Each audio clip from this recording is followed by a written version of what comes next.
Si je vous dis règlement de compte, vous pensez à quelle ville? Allez, trichez pas. En vrai, vous me dites... C'est Marseille, bébé. Eh ben, je vais pas vous décevoir aujourd'hui. Direction les Bouches-du-Rhône.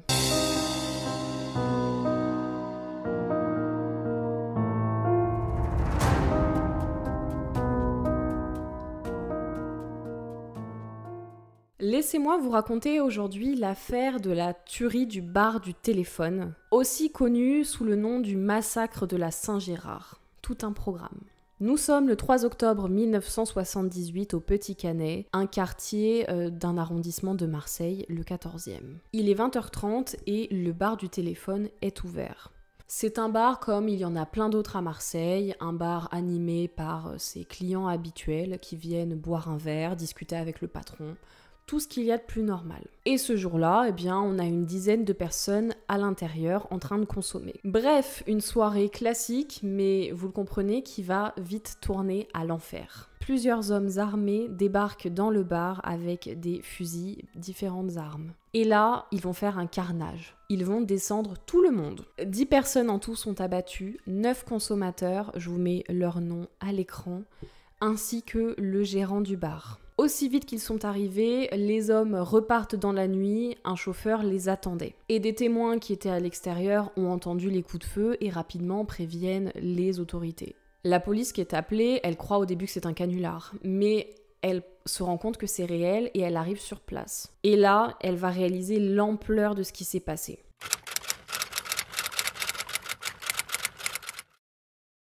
Quand les policiers arrivent dans le bar, il ne leur faut pas longtemps pour comprendre ce qui s'est passé. Les victimes sont partout et le sol est recouvert de leur sang. Un inspecteur du dossier qui s'appelle Christian Maraninchi va déclarer dans la presse « Dans le bar, c'était Beyrouth.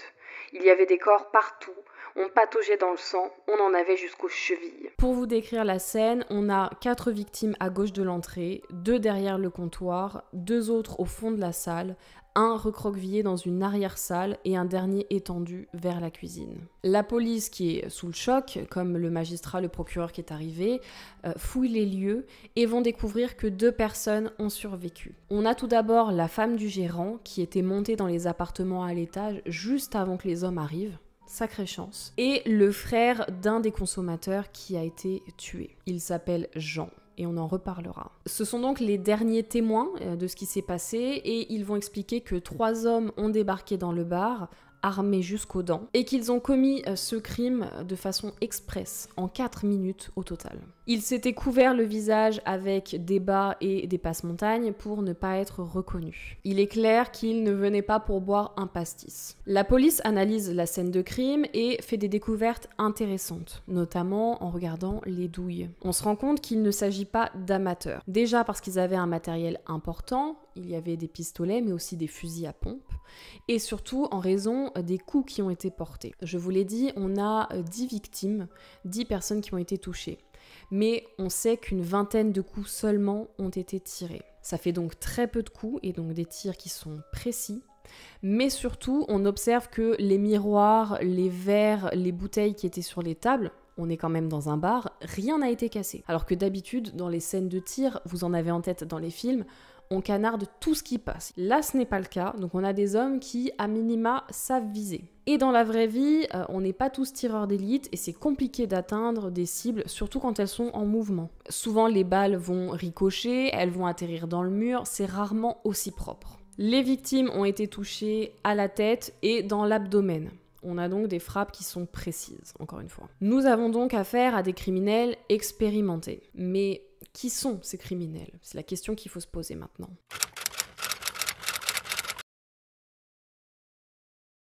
Ce massacre, c'est clairement un record en nombre de personnes tuées en très peu de temps. On va même le comparer aux tueries d'Al Capone. C'est vous dire. La police et le juge d'instruction vont donc chercher à comprendre ce qui s'est passé ce soir-là dans ce bar, pour qu'il y ait un tel bain de sang. Les auteurs n'ont pas laissé de traces, et donc, pour essayer de faire un lien, on va s'intéresser aux victimes, aux personnes qui étaient présentes dans ce bar, et essayer de voir si elles sont connectées d'une façon ou d'une autre entre elles. 4 des personnes sont connues des services de police, ils ont un casier judiciaire, on fait des petites peines pour certains, mais les autres sont totalement inconnus. Donc on peut pas se dire que c'était un repère de criminels. Suite à ces constatations, la police va partir sur différentes pistes. La première étant un règlement de compte entre deux clans opposés. Deux clans qui sont très connus, celui de Thani Zampa et celui de Jackie le Mat. Petit CV des deux hommes pour que vous compreniez un peu de qui on parle. Thani Zampa, proxénète, racketteur d'hôtels parisiens, organisateur de nombreux vols, tenant des cercles de jeu, trafiquant d'héroïne et d'armes. De l'autre côté du ring, Jackie le Mat, habitué du casse, du braquage, du racket avec Zampa, se reconvertit dans les paris hippiques truqués et le show business, notamment avec Alain Delon, puis retourne au détournement de fonds, à l'extorsion. Bref, deux bons gros parrains du banditisme marseillais qui étaient copains comme cochons jusqu'en 77. Faut quand même le préciser, mais ils ont eu la merveilleuse idée de racketter le même client et après ça, ils n'étaient plus trop potes. Et à partir de là, c'est tentative d'assassinat sur tentative d'assassinat, ça rate donc on recommence sur l'autre. Enfin, ils font beaucoup de victimes, une vingtaine de victimes en très peu de temps juste avant la tuerie que je vous raconte. C'est un carnage et donc on pense que c'est peut-être un de leurs coups. Le lien qu'on peut faire, c'est avec Noël Cocos, l'une des victimes, le frère de celui qui a survécu. On dirait que je parle d'Harry Potter, parce qu'il avait été porte-flingue pour un des clans, enfin, il était lié aux affaires du clan. Sauf que le directeur des affaires criminelles au ministère de l'Intérieur de l'époque, Honoré Gévaudan, estime que ce n'est peu probable. Et pour dire cela, il se fonde sur le code d'honneur de ces clans du grand banditisme, l'espèce de bible, de règles, de déontologie des criminels, qui, selon lui, épargnerait les innocents. Or là, dans ce bar, on a beaucoup d'innocents. Donc pour lui, c'est la marque que ce n'est pas lié à cette guerre de clans. C'est pas les gros parrains qui sont responsables de ça. Autre hypothèse, l'une des victimes avait un casier parce qu'il avait trempé dans une affaire de faux francs CFA. Donc on se dit que c'est peut-être une histoire de monnaie. Soit de la fausse monnaie, soit de la drogue. Mais rien ne permet de prouver cette hypothèse. On abandonne aussi rapidement la piste des barbouzes parce qu'on n'a aucun élément. La dernière piste qui pourrait coller, c'est un règlement de compte, mais qui visait spécifiquement une des personnes qui étaient présentes dans le bar. Et là c'est intéressant parce que une seule des victimes est retrouvée avec une balle dans la nuque. Les autres ont été atteints à l'abdomen. Et la balle dans la nuque, eh bien c'est un signe d'exécution au sens criminel du banditisme du terme. Et quand on regarde le casier de cet homme, on se rend compte qu'il a été proxénète avant d'être arrêté pour un cambriolage, que pendant son incarcération, un clan rival lui aurait volé une fille. Et donc cet homme, la victime, aurait donné rendez-vous au clan adverse pour régler ses comptes, s'expliquer, sauf que les autres hommes, l'autre clan, seraient venus armés et pas décidés à parler. Ils seraient venus avec des fusils et pas des fleurs. Cette piste-là, elle est quand même assez cohérente et ça expliquerait aussi pourquoi tout le monde est mort. Parce que ce qui ressort du dossier, c'est que l'un des clients aurait réussi à démasquer un des trois hommes. Et donc là, ils auraient été face à un problème. Puisque on voit qui c'est. On peut les identifier. C'est un petit monde quand même. Donc ils peuvent vite être connus. Et là, eh bien, faut pas laisser de témoins. C'est donc cette piste qui est la plus probable. Un règlement de compte, mais pas concernant les grands parrains du milieu, concernant des petits clans.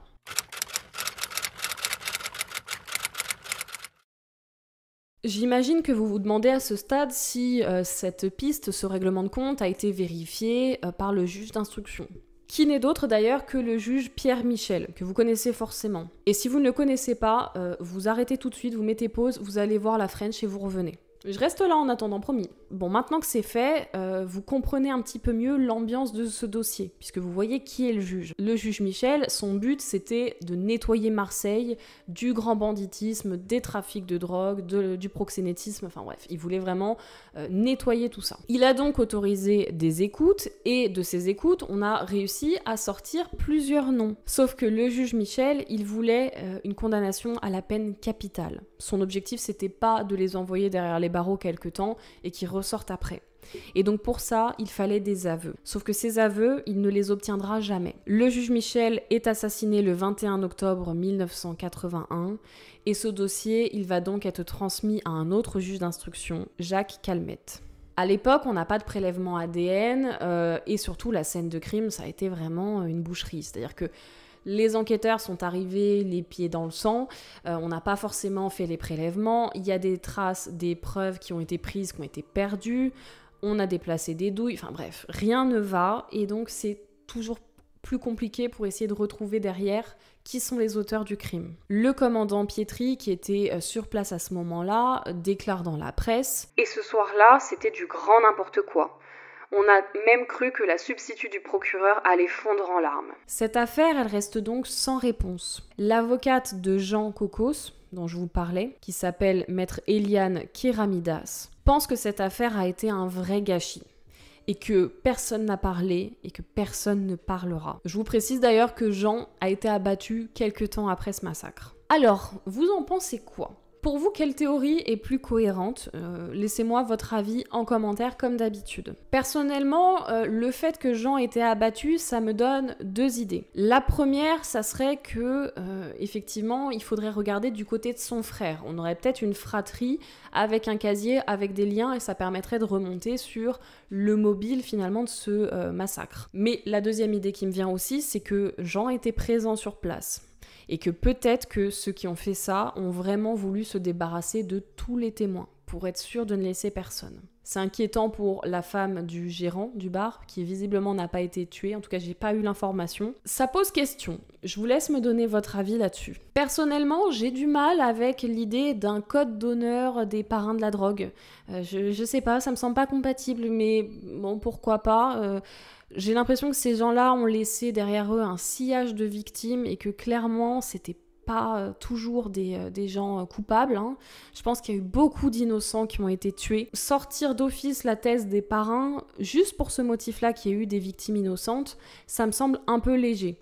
Après, j'ai pas le dossier et effectivement, si on n'arrive pas à les rapprocher de cette guerre de gang-là, bon, le règlement de compte entre plus petits qui tournent mal me semble aussi cohérent. Et voilà, c'est tout pour cette vidéo qui vous aura plu, j'espère. On se retrouvera dans la prochain département pour une affaire. Je vais essayer de vous en trouver une qui est résolue cette fois-ci. Ça fait un moment quand même. Hein. Bon, d'ici là, vous prenez soin de vous. Vous allez regarder la French, hein, pour ceux qui l'ont pas fait et qui trichent. Je vous vois. Et puis, je vous dis à la prochaine.